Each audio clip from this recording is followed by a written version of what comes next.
All right, let's jump right into this. Welcome to today's Explainer, where we're going to put on the hat of an Indian military strategist. We are cracking open a highly classified dossier on NATO's Baltops 2026 exercise. Now, you're probably wondering, why on earth are we looking all the way to Northern Europe? Well, it's simple. This massive naval drill isn't just about the Baltic Sea anymore.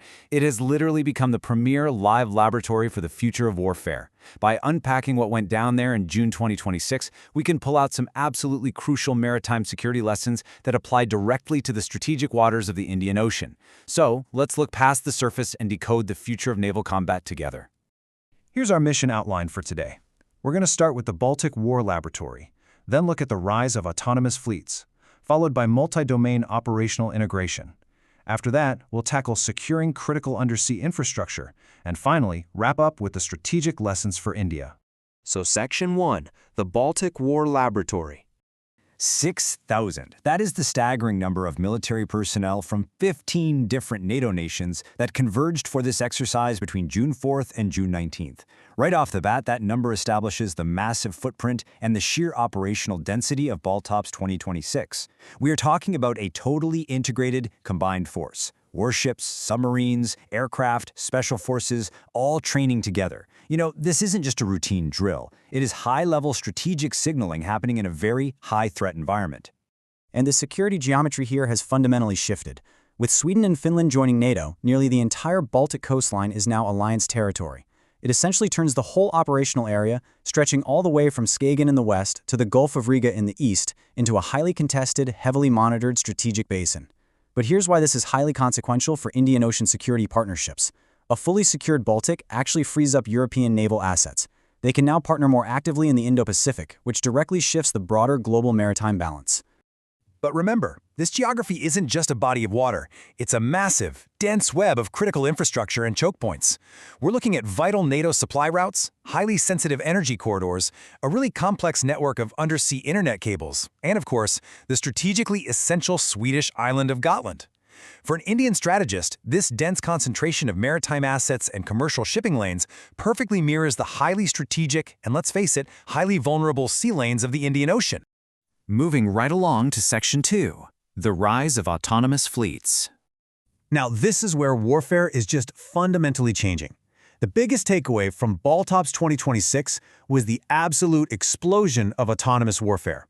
Unmanned underwater vehicles, or UUVs, are taking over the really dangerous jobs: submarine detection, searching for mines, and seabed monitoring, all without risking human divers. And up on the surface, unmanned surface vessels, or USVs, are handling maritime surveillance and fleet screening. Crucially, this exercise saw autonomous reconnaissance craft operating in literal swarms right alongside major command ships. The key lessons here are game-changing. Swarms provide decentralized target saturation, they eliminate single points of failure, and they dramatically expand the radar horizon for the host vessel. Make no mistake, these are no longer experimental assets. They are real operational tools deployed at scale. So the really crucial question is, how do all these drones actually talk to each other? Well, enter the concept of Task Force X Baltic and sensor fusion. This is the true backbone of the autonomous fleet. It relies heavily on artificial intelligence, automated threat detection, and real-time data sharing. The ultimate goal here is to create one common operational picture that is seamlessly shared across multiple allied navies. Just imagine if a similar AI-assisted sensor fusion data model was applied right in the Indian Ocean. It would drastically multiply Indian maritime domain awareness, effectively illuminating previous blind spots across thousands and thousands of miles of ocean. That brings us to Section 3, multi-domain operational integration.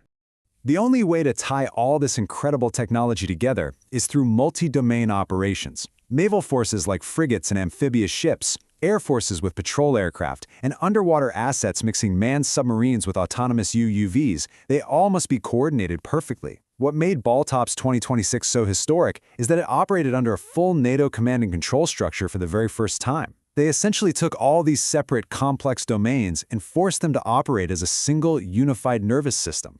Let's actually walk through how this works in a live tactical scenario to shorten that all-important sensor-to-shooter timeline. Step 1, an autonomous drone detects a threat. Step 2, that target data instantly flows via secure networks. Step 3, the command center verifies the target using AI-assisted awareness. And finally, Step 4, a completely different asset, maybe a ship, an aircraft, or a missile battery, responds to the threat. This entire sequence happens in mere minutes. This step-by-step flow is absolutely the definitive blueprint for how future naval task forces are going to operate. Next up, Section 4, Securing Critical Undersea Infrastructure. Future conflicts might not kick off with a traditional naval bombardment. They are far more likely to begin beneath the waves. The hybrid warfare targets here, undersea internet cables, power cables, energy pipelines, are severely vulnerable. Following some recent high-profile incidents involving Baltic infrastructure, NATO used this exercise to place a massive emphasis on pipeline protection and cable monitoring. We're basically observing a major military alliance actively preparing their initial responses for direct, unconventional attacks on the literal lifeblood of the global economy. Which naturally brings us to our most vital analytical question. How exactly does NATO's hybrid warfare response in the Baltic inform maritime security in the Indian Ocean? We've gathered all our data, now it is time to pivot and apply these observations directly to India's strategic defense posture. And that leads us into Section 5, Strategic Lessons for India. When we map the Baltic seabed security model, which relies on continuous surveillance and unified NATO command structure, against Indian Ocean infrastructure risks, the parallels are honestly striking.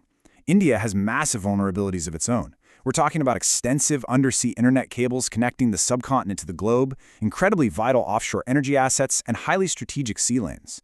The command structures and defensive tactics against hybrid threats that we just analyzed, they are exactly the kind of operational integration required to assess and secure Indian offshore platforms today.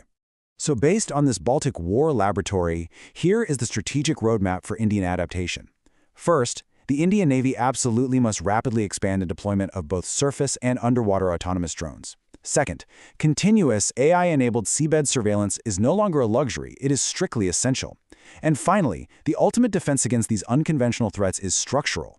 India must aggressively pursue joint operations, integrating its Navy, Air Force, space assets, and cyber networks into one single cohesive combat architecture. I want to leave you with this really powerful thought drawn straight from the intelligence on this exercise.